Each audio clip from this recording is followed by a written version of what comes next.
In the quiet mountain village where Isla lived, nights were usually dark and ordinary. The sky was often covered with clouds, hiding the stars she loved so much. But one evening, everything changed. A streak of silver light suddenly tore across the sky.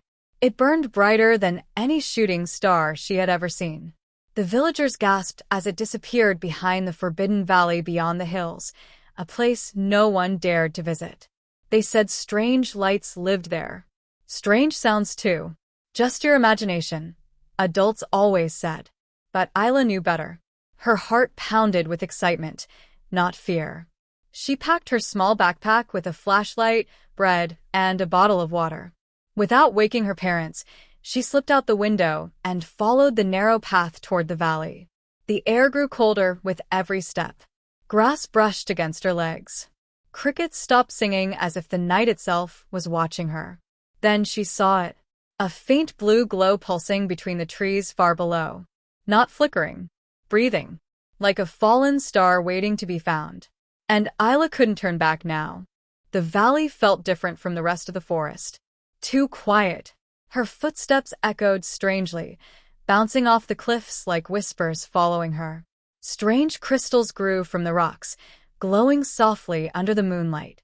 They lit the path like tiny lanterns. Maybe the stories were true, she murmured. Soon she found a long black mark on the ground, as if something had scraped across the earth at high speed. Burned grass and smoke still lingered. She followed the trail until she reached a small cave. Inside, something moved. A soft whimper. A white fox lay curled near the entrance, its legs scratched and bleeding. Pieces of shiny metal were scattered nearby.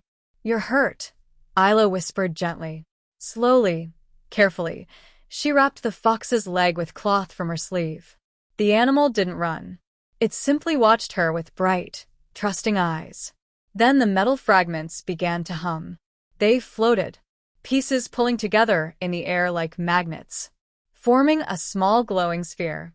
The light grew stronger, filling the cave with blue warmth. It wasn't just a rock. It was something alive. The glowing sphere hovered above Isla's hands. It felt warm, like holding sunlight. The fox stood up slowly, its injured leg already healing. The blue light flowed around it like water, mending the wound completely. Isla stared in amazement. "This healed you," she whispered. The sphere pulsed brighter, then projected tiny images in the air, stars, forests, oceans, animals. It showed life, growth, and balance, as if it carried the energy of nature itself. Maybe it had fallen from the sky to protect the world, not destroy it. But now it was weak. The light flickered. Isla understood what it needed. Carefully, she carried the sphere outside and placed it on the highest rock in the valley. Moonlight touched it. The crystals around her began to glow brighter, sending energy toward the sphere. The valley wasn't haunted. It was protecting the star all along. With one final flash, the sphere shot upward into the sky like a comet, disappearing among the stars. The fox brushed against her leg before running back into the forest. Isla smiled. She didn't catch a star that night. She helped one go home. And somehow, that felt even better.